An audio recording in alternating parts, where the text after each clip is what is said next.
Hey everybody, Elise Hittinger here. So, how many of you have always wanted your own Mr. Ed?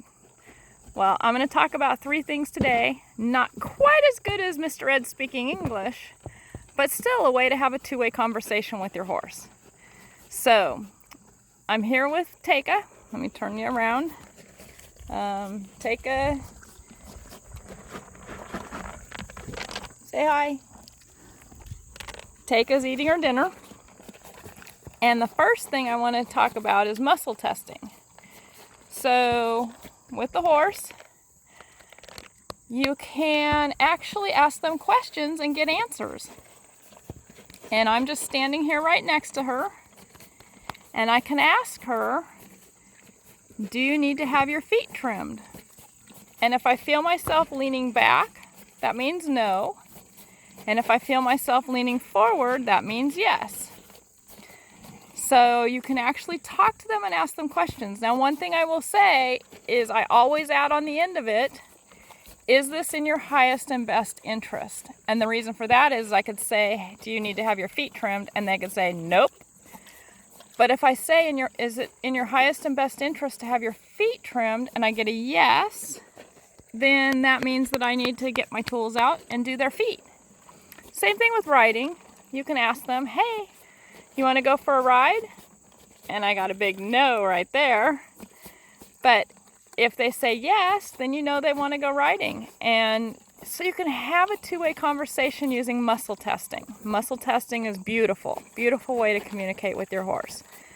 And I'll get my husband to help one of these days and film it a little bit better. But essentially, if you lean back when you ask the question, it's a no. If you lean forward, it's a yes. And one of the easy ways to practice on yourself is to use somebody else's name. And you can say, is my name Sam? And you'll get a yes or a no. And is my name Elise? And you'll get a yes or a no. So muscle testing. And it's based on the principles that muscles don't lie. Your cellular level cannot lie. It takes some practice, but it's so rewarding to have conversations with your horses. You can use it for nutrition. You can use it for riding. You can use it for trimming their feet. Do they feel well? What hurts? Do they want a blanket on? Do they want a fly mask on? All kinds of things. It's really fun to play with. So that's the first thing I wanted to talk about was muscle testing. The second thing I want to talk about is when you're in the pasture with them, and I'm going to turn you around here. She's here eating. The second thing is in the pasture, you can walk with them. Just match their steps. Don't put a halter on or anything. Actually, you can do it with a halter if you've got them out or something, but it's really nice to just match their steps. When they stop to graze, you stop. When they move, you move, and you just keep your feet moving with their front feet. So then the next thing that I wanted to talk about was how to communicate with them riding. So I started this with Taka. And what I do is when I get on, I ask her, where do you want to go? And I drop the reins. And I let her go. Oh, we have a horsefly. I let her go where she wants to go.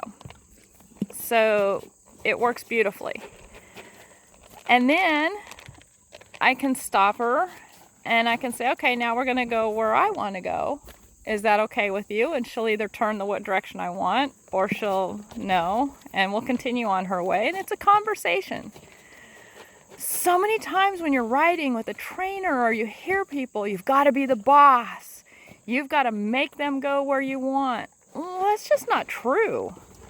You can have a conversation with your horse when you're riding. You can get on. You can say, hey, I'd like to go around the pasture today. Where would you like to go? And drop the reins.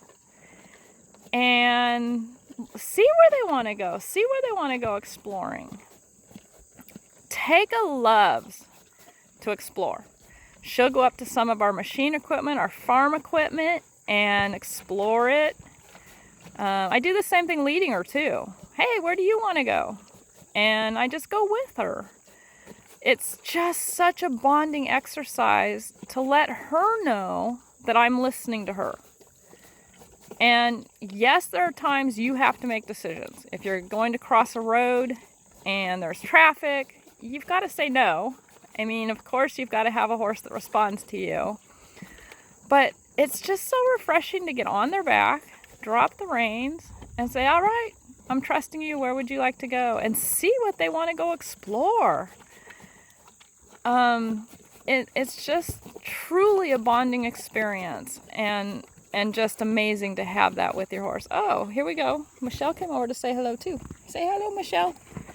Here's Michelle. Oh, she came over to take us food. They're in the same bucket. Yeah. Hey, Michelle. So anyway, those are 3 things you can do. Muscle testing works great for just communicating and letting them know you're communicating. And then the second thing is just walking with them in the pasture. Just being with them in the pasture and letting them know that you know where their feet are and how their feet are moving. You're aware of it. And the third thing is when you get on and ride, see where they want to investigate. See where they want to go.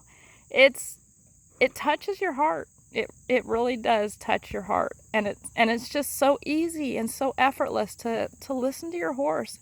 And the more you practice listening to your horse, the more you will hear what they're saying. And it's a blessing. They're beautiful creatures.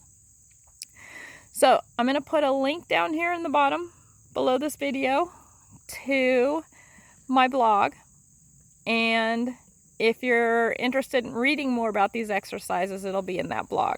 If you got to this video from the blog, then certainly you're welcome to stay in contact with me and join our little Facebook group if you're not already in it. Happy, courageous horses and riders. And would love to meet you and love to hang out with you, and we're all learning as we go. Bye.